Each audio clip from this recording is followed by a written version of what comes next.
ప్రస్తుతం మనతో పాటు ప్రముఖ ఆధ్యాత్మికవేత్త వేదిక ఆస్ట్రాలజర్ కోనుగొంట్ల సురేష్ బాబు గారు ఉన్నారు. గురువుగారితో మాట్లాడేద్దాం. నమస్కారం గురుగారు. నమస్కారం అండి మణికంఠ గారు. సో జనవరి మాసం 2026 విశేషంగా తులారాశి వాళ్ళకి ఈ నెల ఎలా ఉంటుంది, వీళ్ళు ఎటువంటి జాగ్రత్తలు తీసుకోవాలి?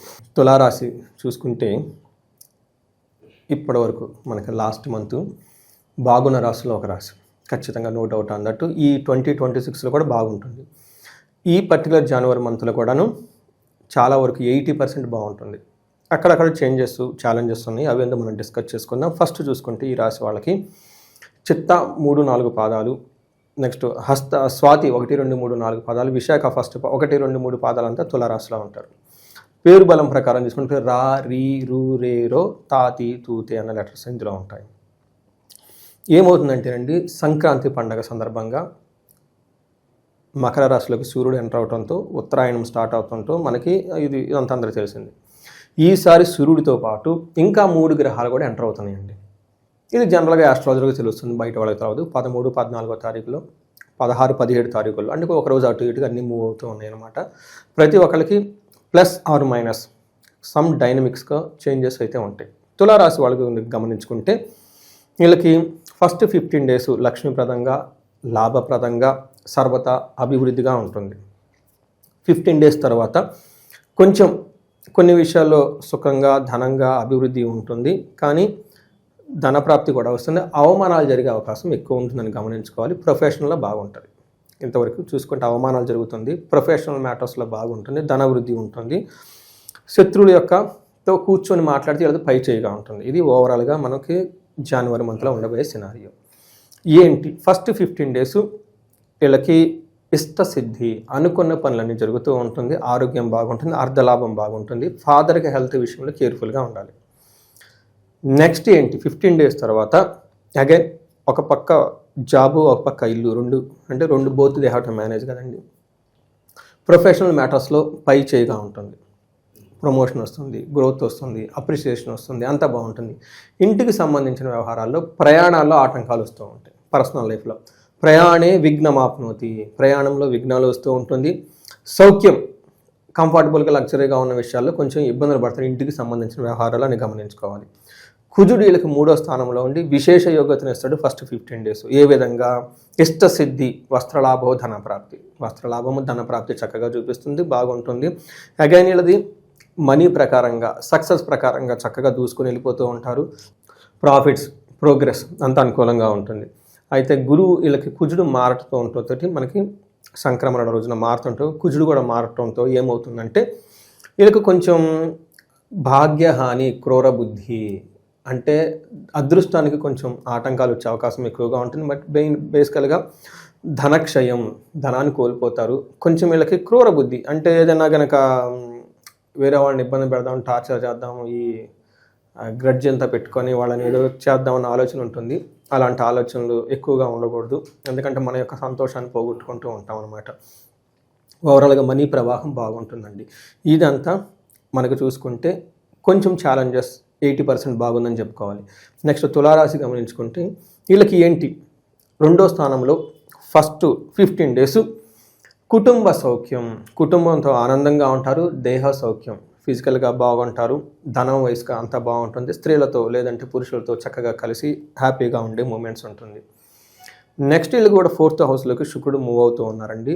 ఇది కూడా ఒక బెస్ట్ టైం అని చెప్పుకోవాలి. ఎలా అంటే స్వబుద్ధి, వాళ్ళ ఓన్ ఇంటెన్షన్తో మంచి మంచి పనులు చేస్తూ ఉంటారు. బంధు సన్మానం, బంధువులతో చక్కగా అప్రిసియేషన్ చేస్తూ ఉంటారు. అందరితో కలుపుకొని ముందుకెళ్తూ ఉంటారు. సో ఒక రకంగా వీళ్ళకి 4వ ఇంట్లో శుక్రుడు కుజుడు పెడుతున్న ఇబ్బందులను కొంచెం ఓవర్కమ్ చేసుకొని మంచి చేస్తూ ఉంటారు. తర్వాత అఫీషియల్గా వీళ్ళకి చాలా చక్కగా ఉంటుంది, ఓవరాల్గా బాగుంటుంది. ఈ గ్రహాలు ఇప్పుడు మనం ఏదో చెప్పుకున్నామో ఒక్కొక్క గ్రహము ఎక్కువగా 80% పాజిటివ్గా తీసుకొస్తే ఒక 20% ఛాలెంజెస్ ఇస్తున్నాయని మనం చెప్పుకోవాలి. మనం 2026 సంవత్సరంలో రాశి ఫలాలు చెప్పుకున్నప్పుడు కూడాను బెస్ట్ రాశిలో తులారాశి ఒకటి. ఇది రాసి పెట్టుకోండి గోల్డెన్ కలర్స్తో. ఇంత బెస్ట్ టైం మళ్ళీ ఎప్పటికో వస్తుంది కాబట్టి అందరూ బాగుంటారు. న్యాచురల్గా తీరాలండి. వాళ్ళని వాళ్ళు సెల్ఫ్ ఆత్మవిమర్శ చేసుకుంటే బాగుందామని ఫీలింగే వస్తుంది. కొంతమంది మైండే బాగలేదు అనుకుంటూనే ఉంటారు. వాళ్ళు మైండ్ సెట్ని మార్చుకోవాలి. అందుకని క్షేత్ర దర్శనము, హోమాలు, యజ్ఞాలు, తపస్సులు, మంచి వాళ్ళతో సహవాసం ఇవన్నీ చెప్తాం అనమాట. బ్యాడ్ కంపెనీ పెట్టుకుంటే అలానే ఉంటారు. ఇన్ కేస్ ఎవరికైనా కనుక బాగలేదు, మేము ఇబ్బందుల్లో ఉన్నాం అని ఫీల్ అయితే హారోస్కోప్ చూపించుకోవడానికి ఇది ఒక బెస్ట్ టైం వాళ్ళకి. ఎందుకంటే కొన్నిసార్లు శని ఉండటంతో మేము శని పెడలు ఉన్నాయని మేమే కంక్లూషన్కి వచ్చేస్తాం. పాపం అన్నీ మంచి చెడు అంతా శనికేసేస్తుంటాం. గురువు అష్టమంలో ఉన్నారు, లేదంటే కొన్ని గ్రహాలు అనుకూలంగా లేదని వాళ్ళకి సహజంగా అనుకుంటాం. మేము కూడా అనుకుంటాం శని ఉండటం వల్ల ప్రాబ్లమ్స్ ఉన్నాయి అనుకుంటాం. బట్ వీళ్ళకి పెద్ద ప్రాబ్లమ్స్ అయితే ఎక్కడ మేజర్ గ్రహాలు ఏది ప్రతికూలంగా లేదు, ఇబ్బంది పెట్టేది లేదు. బట్ స్టిల్ ఈ టైంలో వీళ్ళు ఇబ్బందులు పెడుతున్నారంటే పర్సనల్ జాతకం చూడాలి, దశాభుక్తులు చూడాలి.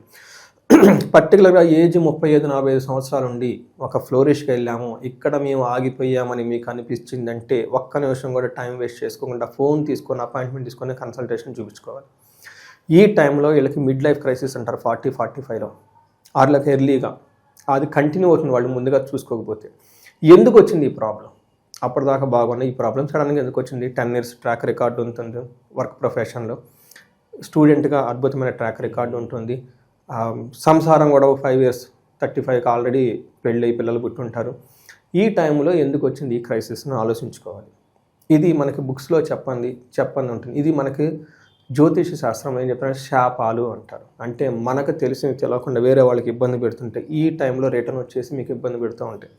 11 రకాల మెయిన్ శాపాలు ఉంటాయి. పితృశాపం, స్త్రీ శాపం, గురు శాపం, సర్పశాపం, ఇలాంటి శాపాలు అంటే వాళ్ళని మీరు ఇబ్బంది పెట్టిన అవి తిరిగి మిమ్మల్ని శపించే అవన్నీ బ్లాక్ గ్రోత్కి అవన్నీ తీసేసుకోవడం చాలా ముఖ్యం.